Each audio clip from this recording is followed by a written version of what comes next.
Yeah, non-directives. Non-directives are basically putting the sticky note on their desk, walking past their desk, walking past and saying, oh, let me exchange that book right now for the language arts book, and I'll get this book right back to you. All right? Those are called non-directives. Those are not walking up to a kid and saying, what are you doing? Why aren't you where we're supposed to be? The whole class has been on this, and you've been doing this. That's getting us no place.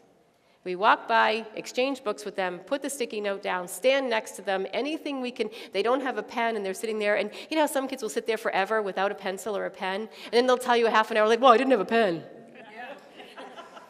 Yeah, I love that one. I walk around my classroom with a whole pocket full of them. And I'm like, okay, here we go. And as I'm walking around, you don't have a pen on your desk, one goes on your desk. This goes on your desk. Thanks for watching, and I hope you found this video helpful. If you did, make sure to like and subscribe so you never miss another video. I speak and consult on school behavior, and I love to help districts solve some of these problems. See you next time.